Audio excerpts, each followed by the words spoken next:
Welcome to The Debate, a production of the Global War Watch Network. India's defense ties, well, they're changing fast, shifting away from some traditional allies and forging bold new partnerships. But what does this actually mean for regional security and India's rise as a global power? Today, we're examining the complexities of India's evolving defense relationships. My argument is that India's strategic pivot towards greater self reliance and these diversified partnerships is fundamentally strengthening its global standing and enhancing regional security, too. And I'll be arguing that while these changes are certainly aspirational and understandable, they introduce significant, perhaps overlooked, vulnerabilities and uncertainties. These could actually hinder India's power projection and potentially complicate its security environment rather than simplify it. Okay, so from my perspective, India's defense strategy is undergoing a pragmatic and I'd say necessary transformation. This isn't just about modernization for its own sake. It's driven by a clear ambition for, well, strategic autonomy and its role as a rising global power. You can see the success of the Make in India initiative demonstrably strengthening India's defense industrial base, reducing that critical import dependency we've had for so long, and fostering an environment of innovation that, frankly, we haven't seen before on this scale. Concurrently, India's robust engagement in new strategic partnerships, particularly across the Indo-Pacific, is expanding its influence and, I believe, bolstering regional stability. This multi-pronged approach lets India navigate a complex geopolitical landscape more effectively and secure its long-term national interests.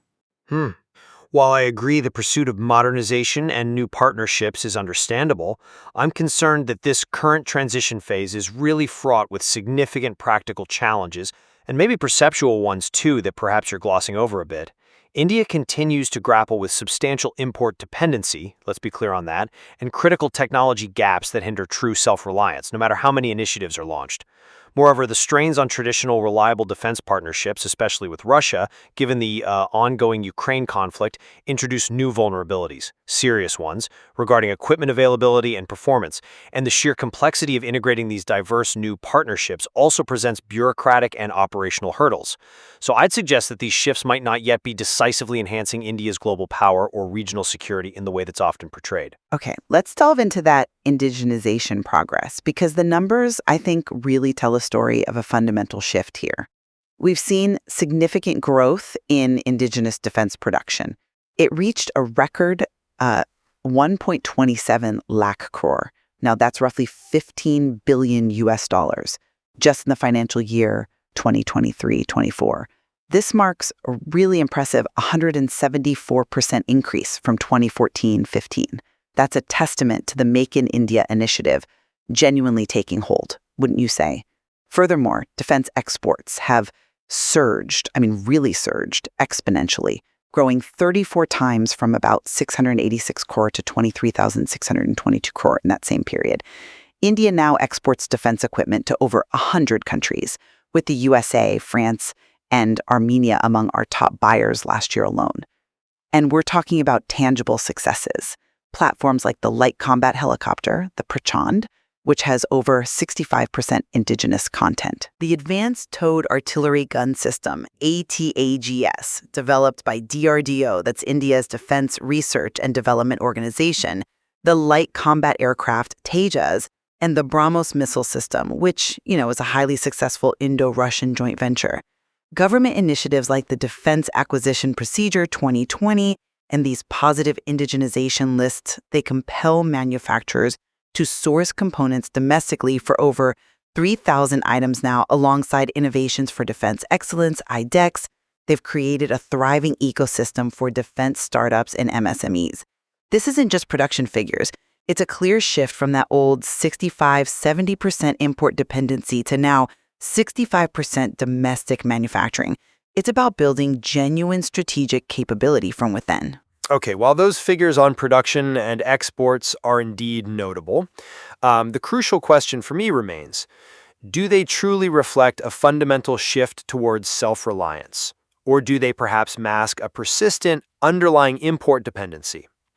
India remarkably remained the world's second largest arms importer between 2020 and 2024, accounting for 8.3% of global imports. Now, that indicates a continued substantial reliance on foreign suppliers for critical capabilities. We're still seeing major defense imports like the Rafale jets from France, the C-17s, C-13Js, Apache and Chinook helicopters, M777 howitzers, and now the MQ-9B Predator drones from the U.S., not to mention the advanced S-400 air defense systems and Kilo-class submarines still coming from Russia. And beyond the sheer volume of these imports, critical capability gaps persist, particularly in areas like high-performance aircraft engines, a perennial issue, advanced avionics, stealth technologies, and complex naval platforms.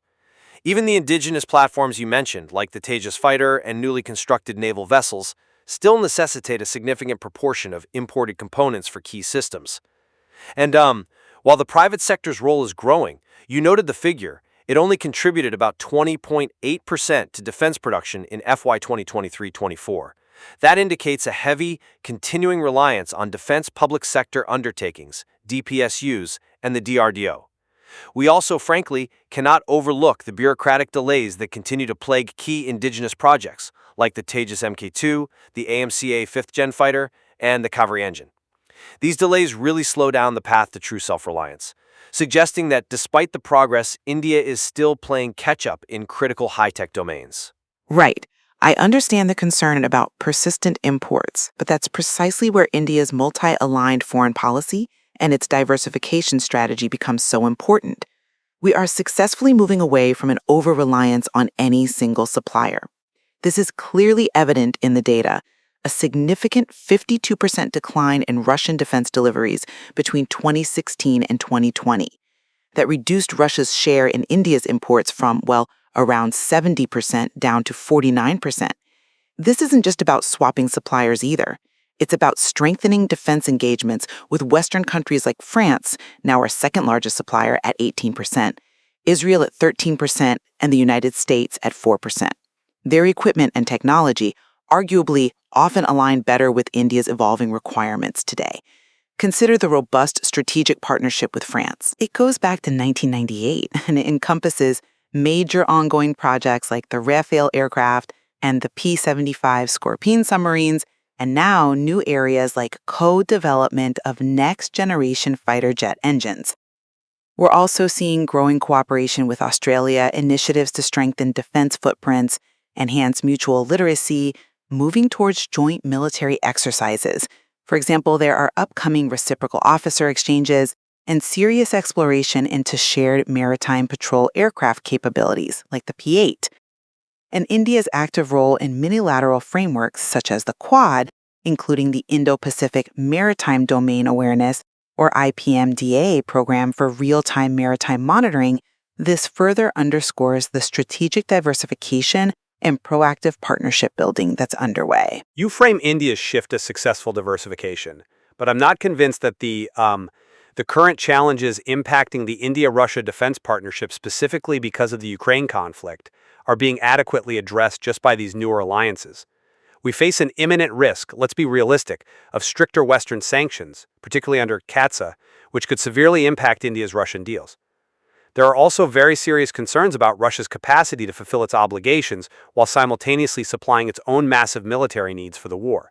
This creates real uncertainty surrounding timely delivery and upgrades of critical platforms, the S-400 systems, the MiG-29s, the Su-30 MKI aircraft, even the lease of a nuclear submarine. In fact, the Indian Air Force has reportedly reduced its modernization budget precisely because of these expected delays from Russia. This also highlights the persistent issue of spare parts for Russian equipment. The operational readiness of the Su-30 MKI fleet, which is the backbone of the Indian Air Force, reportedly stands at a concerning 60%. Furthermore, there's perceived reputational damage to Russian weaponry. We've seen vulnerabilities of T-72 and T-90 tanks against modern ATGMs like the Javelin, and issues like turret explosions due to ammunition storage design. It's also, quite telling that Russia seems to be relying on Iranian rather than indigenous drones in Ukraine. And how can we ignore the fact that India's qualitative edge has been diluted as Russia supplies advanced weaponry, like S-400s to China? That directly intensifies India's security dilemma. And even with these new partners, bureaucratic inefficiencies and coordination challenges persist. For instance, India's defense diplomatic presence in Canberra is still quite modest, and there's a recognized need for much greater working-level collaboration with Australia. These new partnerships are not yet fully mature or streamlined. Well, I'd argue that the combined effect, the robust indigenization, the strategic diversification, and these proactive partnerships is effectively building India's strategic autonomy, and it is enhancing its role as a regional security provider. Foundational initiatives like the Act East policy, the Sagar Vision, Security and Growth for All in the Region, and the Indo-Pacific Oceans Initiative, IPOI, these aren't just buzzwords. They are actively boosting economic ties, strategic partnerships, cultural links, all promoting that rules-based international order, which is vital for stability. We are actively developing strategic ports and bases. Look at INS Jatayu and Lakshadweep, INS Kadamba near Karwar. These are crucial naval facilities. They significantly expand India's operational reach and power projection capabilities right across the Indian Ocean region. Prime Minister Modi's vision outlined back in 2018 at the Shangri-La Dialogue for a free, open, and inclusive Indo-Pacific, with ASEAN at its center, underpinned by shared values and cooperation over rivalry that's actively being pursued through these integrated strategies. India is clearly, I think, consolidating its position as a key player capable of significantly influencing the evolving Indo-Pacific order and thereby enhancing overall regional stability. This is a deliberate, coherent strategy, not just a series of disconnected actions. I'm still not convinced that these initiatives definitively solidify India's global power and regional security, especially when faced with these persistent vulnerabilities. While the intentions behind the strategies are clear, India's defense posture remains susceptible to external factors, like the situation with Russia, and internal challenges like those project delays we discussed. These could impede its rise as a global power.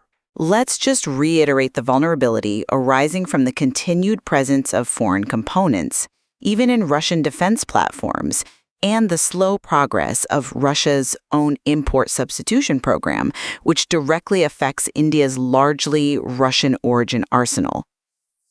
Furthermore, look at economic integration. India's engagement with ASEAN, for example, still lags behind other regional powers.